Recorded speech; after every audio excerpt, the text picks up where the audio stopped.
आज के इस वीडियो में हम लोग करेंगे preparation for half yearly exams. Half yearly exams में सबसे पहला जो चैप्टर आएगा हमारा वो होगा रियल नंबर।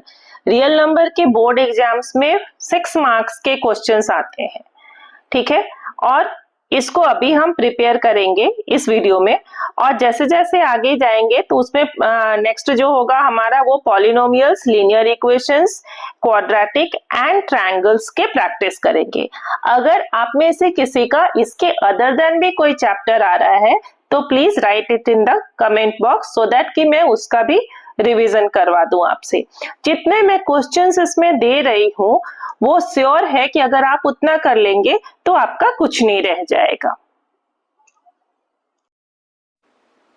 रियल नंबर में जो हम लोगों ने क्वेश्चन लिया है, यहाँ पर मैंने 5 क्वेश्चंस लिए हैं। 5 क्वेश्चन में से जो आपको करना है यहाँ पर वो फर्स्ट क्वेश्चन है एलसीएम गिवन है एंड एचसीएफ गिवन है, और फाइंड आउट करना है हमें 2 नंबर में से एक नंबर। तो ये सबको पता है कि जब इस तरह से क्वेश्चन आए तो क्या लिखना होगा हम लोग को, प्रोडक्ट ऑफ नंबर। ओके, क्या होता है product of number, is equal to होता है HCF into LCM, right, HCF into LCM. तो अब 2 नंबर्स है आपके पास 32 और एक नंबर है x जिसको आपको फाइंड आउट करना है। एचसीएफ गिवन है कितना 4 और एलसीएम कितना गिवन है 64। तो कैसे फाइंड आउट करोगे आप x को, क्या लिख लेंगे, x is equal to 4 into 64 divided by 32। सही है। अब 32 2 जा होता है 64, आंसर क्या हो जाएगा 4 into 2 is equal to 8। Real number एक ऐसा चैप्टर जिसको अगर आप अच्छे से देखोगे तो 2 या 3 टाइप के क्वेश्चंस ही आते हैं, उसको प्रैक्टिस कर लोगे तो आपका ये कंफर्म 6 मार्क्स हो जाएगा बोर्ड के लिए। चलिए अब आते हैं दूसरे क्वेश्चंस पे। क्वेश्चन नंबर 2 क्या है, 4 bells toll at an interval of 10 seconds, 15 seconds, 20 seconds and 30 seconds respectively. If they toll together at 10 a.m., at what time will they toll together for the first time?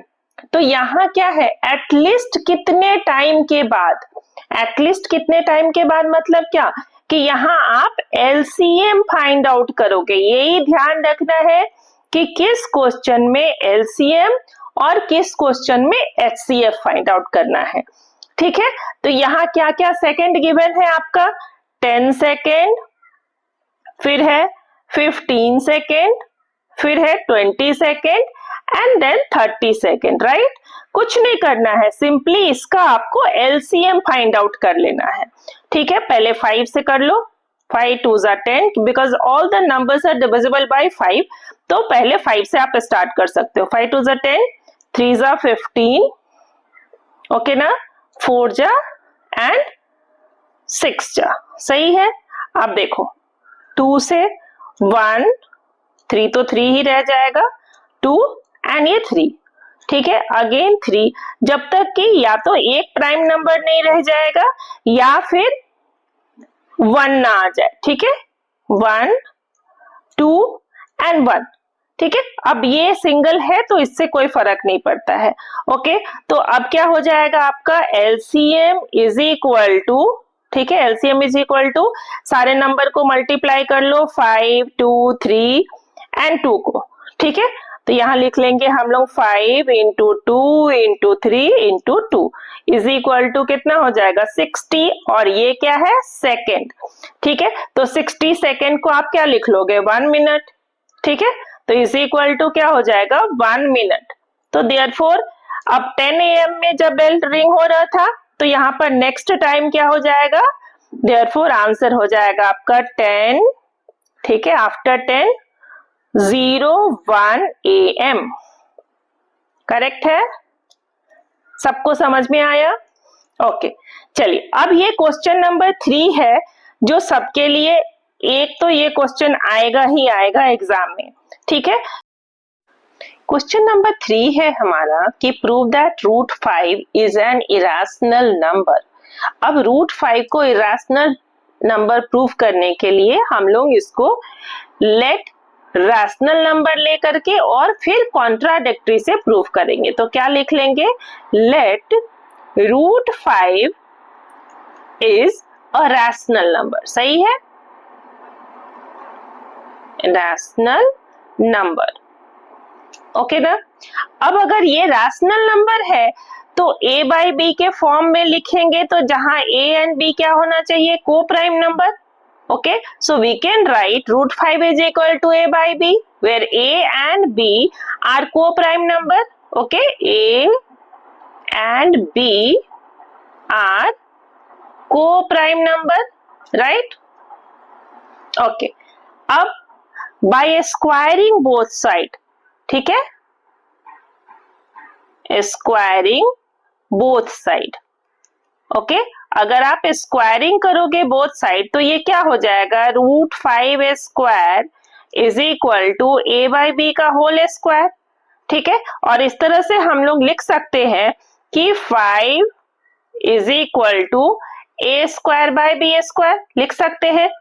अब इस b square को इस side अगर हम ले जाते हैं तो वहां क्या लिख सकते हैं हम लोग, यहां लिख सकते हैं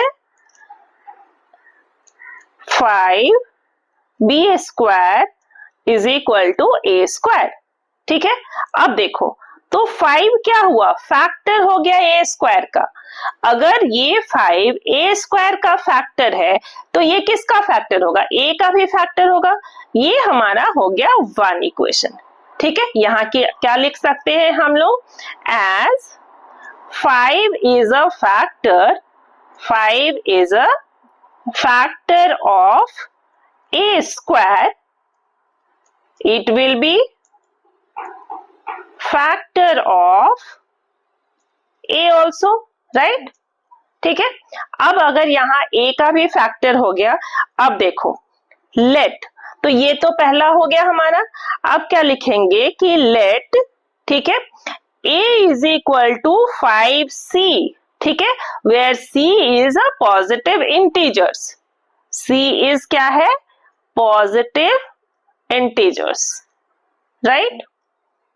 अब इसको भी क्या करेंगे हम लोग, स्क्वायर करेंगे बोथ साइड। ठीक है, थोड़ा ये लेंथी क्वेश्चन होता है लिखने में। ठीक है, c is positive integers, अब क्या लिखेंगे, अब बाय स्क्वायरिंग, ठीक है, स्क्वायर करो बाय स्क्वायरिंग बोथ साइड, लिखेंगे a square is equal to 5c का होल स्क्वायर। ठीक है, तो देयरफॉर क्या लिख सकते हैं, a square is equal to 25c square, है ना। और हमारा यहाँ जो a स्क्वायर था इज इक्वल टू क्या था, 5b स्क्वायर था। तो अब वैल्यू पुट कर देते हैं हम लोग, तो therefore we can write, therefore 5b square is equal to 25c square लिख सकते हैं, है ना।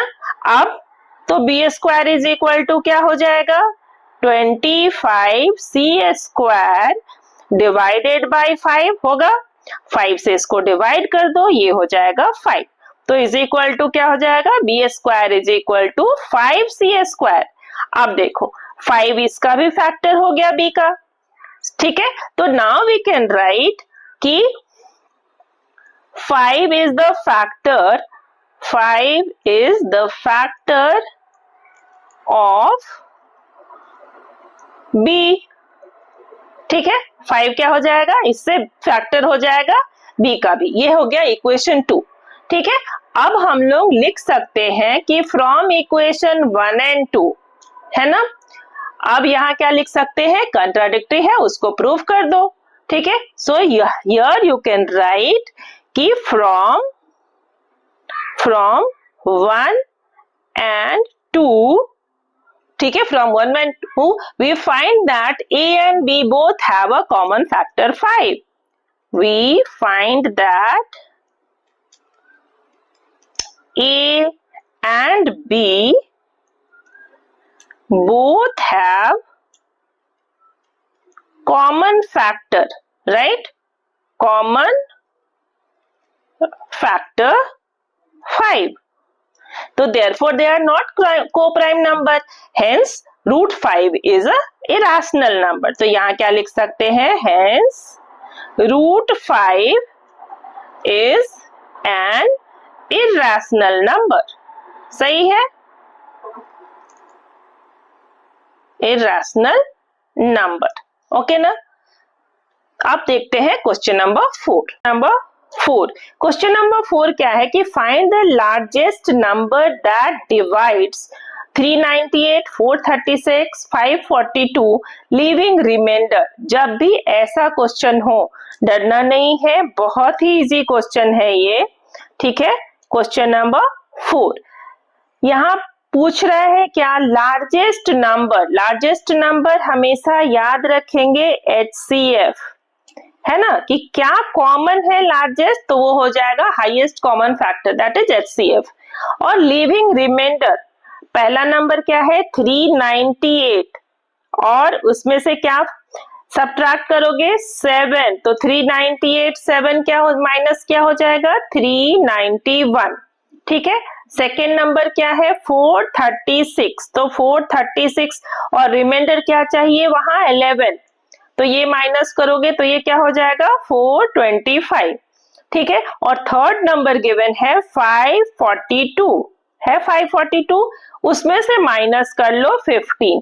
तो यहाँ ध्यान रखना है कि किस नंबर में से किसको माइनस करेंगे. पहला नंबर गिवन था हमारा 398, तो उसमें से रिमाइंडर 7 है. ठीक है, तो इस तरह से इसको ध्यान रखना है कि कौन सा कहां से माइनस करना है. तो 542 माइनस कर लो, ये क्या हो जाएगा हमारा 527. ठीक है, अब इन तीनों नंबर का क्या फाइंड आउट कर लेंगे HCF. इन तीनों नंबर का क्या फाइंड आउट करेंगे HCF. ठीक है, अब यहाँ देखो HCF फाइंड आउट करने के लिए सीधा यहाँ पे कुछ नहीं करना है. 392 का देखेंगे तो ये क्या हो जाएगा 17 इंटू 23. ठीक है, 425 को जब देखोगे ये याद रखना, ठीक है, कि 425 है यहाँ,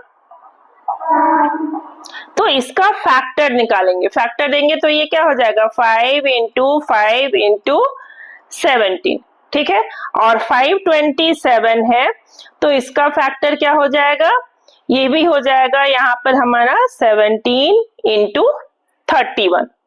ठीक है, अब देखो 17 यहाँ भी है, 17 यहाँ भी है, 17 यहाँ भी है, अदर देन 17 तो कुछ नहीं है इसमें कॉमन, तो यहाँ क्या लिखेंगे आंसर में हम लोग.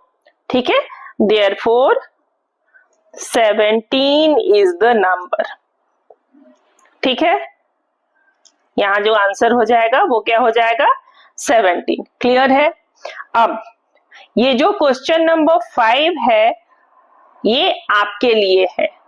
अगर आपको इसका आंसर पता है आप कमेंट बॉक्स में लिखिए, और अगर आपको कोई भी चैप्टर का कोई भी क्वेश्चन एक्सप्लेन करवाना है तो you can write in the comment box. Thank you for watching.